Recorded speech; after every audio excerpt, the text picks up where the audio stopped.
So basically through my own memories, and which took years to bring up, and they started around about the age of probably around about 27 onwards. I had a near rape situation at 27, which brought up some memories. Then I tried my very best to ignore them and pretend they didn't exist, but they kept leaking through. And by the time I was around 30, 33, the memories were coming up consistently and I couldn't ignore them anymore. I spoke to an amazing woman called Frida Briggs, who was a child protection advocate in my country of Australia.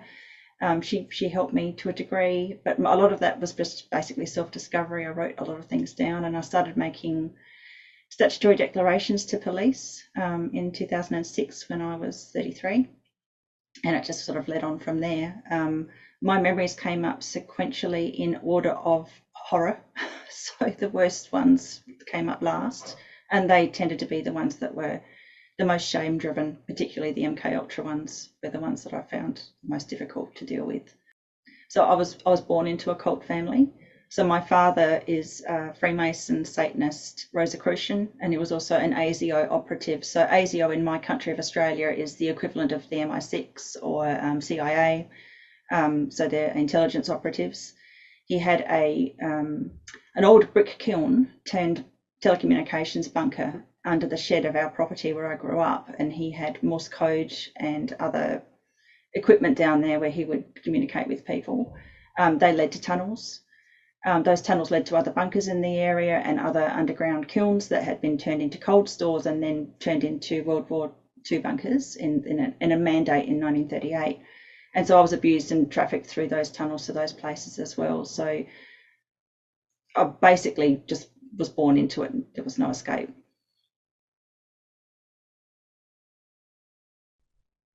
Okay, so I mean, most of it was sexual abuse by my father and his friends. Some of it was filmed, so he was procuring child rape material. Some of it was worse, so the children were being murdered and he was filming that. Some of the abuse included rituals. There were rituals in forest areas, which I assume was a national park. They were underground, in tunnels, and in various areas too, not just the tunnels that led from my home, but further afield, in people's basements, even in my backyard where I grew up. It happened there as well. Very, very varied. So sadly, there was actually some cannibalism involved. So some of the ritual abuse, the sacrificial children were actually eaten, which is just horrific and very difficult for a lot of people to understand, but this is actually quite common. And one particular ritual, a baby was murdered and then eaten. And there were probably about 50 adults there, and probably around 9 of us children. And people find that very difficult to understand. How is that possible?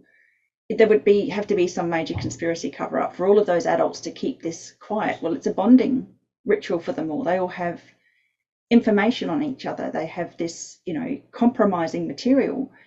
And some of the people that my father was involved in, there's a woman called Debbie Marshall who wrote a book recently called The Banquet about the family murders in my state. Now, the family murders were a series of murders of young boys and young men whose remains were left out to be found, and they were mutilated in many occasions. One person's been incarcerated for that. It's well known, the names of the people who are involved, very high up businessmen, judges, powerful doctors. They've never been brought to justice. So my story of a 50 adults being present is really no big deal. Debbie Marshall also mentioned in her book, Banquet, that my father worked for the Channel 9 studio. Now, he was procuring child rape material. I don't remember that he actually worked there, but I was abused there. So, the abuse was all over the place. So, we're talking many different kinds of child sacrifice, rapes, dismemberment of children afterwards, and cannibalism. Doesn't get much worse than that.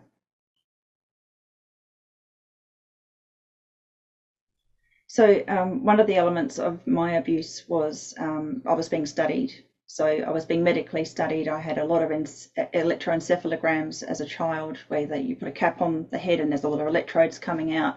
I was always told that my brain waves were unusual. They didn't understand them, but they kept testing me. There was an organised hit where I was hit off my bike. I assumed it was to kill me. The man who hit me off my bike was staring straight at me as he hit me. He could see me clearly. He said he couldn't. That was absolute rubbish. And my father took me to meet this man afterwards, trying to get me to apologise to him, which I refused to do. But that also led to an enormous number of tests. So they could test my hearing. I had exceptional hearing. They could test my brain waves. They had reason to do operations and procedures to repair my inner ears, which were both busted. And that took three inner ear operations.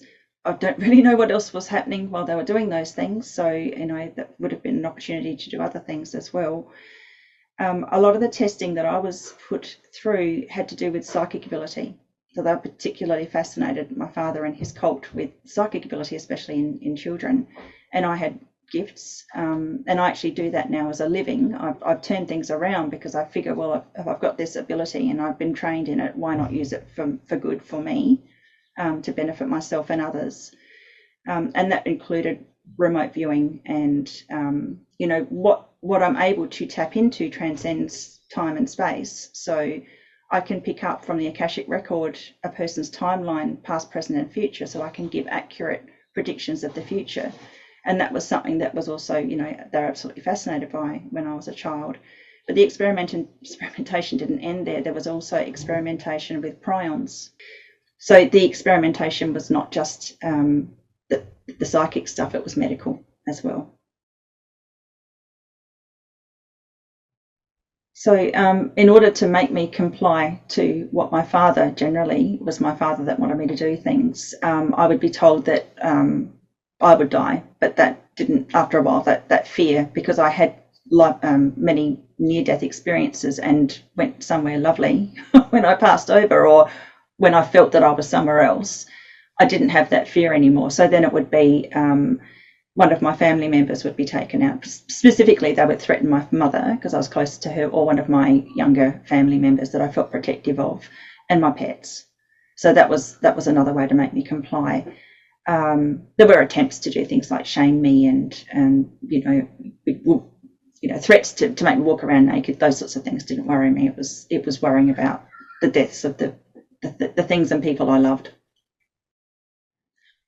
I don't have signs of DID specifically. I did, up until recently, have an alter that would come through that was very childlike when I had to face authority, and that was very irritating, and I've managed to integrate or have some control over that now. That doesn't occur anymore.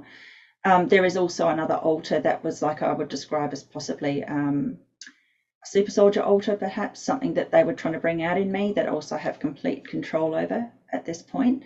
I don't know. I'm not aware of many other alters. I think for some reason it wasn't successful. Perhaps they're still there, and I haven't discovered them yet. But there's only my front personality and the other two alters that I'm aware of.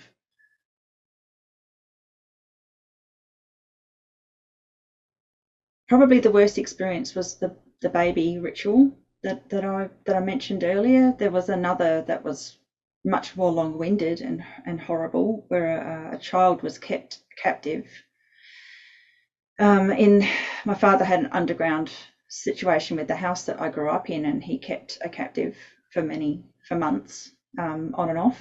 She was brought in and brought out, and he eventually murdered her on or around my 10th birthday, and tried to make me feel complicit in that. So that's probably one of the main memories that I have and experiences that I have that makes me keep fighting and speaking out about this, because he got away with it.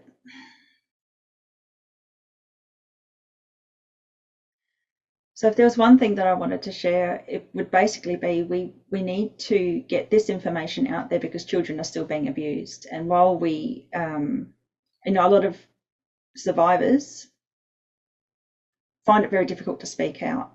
One of the main reasons why I continue to speak out is because I know this is still happening to children. I know authorities, most of the governments in the world are run by controlled people who've been compromised, whether they are pedophiles or not pedophiles, have been compromised in some way with children. And that's why they've got the positions that they have. And so if we can bring this to light, there's a very good chance that we can stop it from happening. We can protect the children that are still going through the nightmare.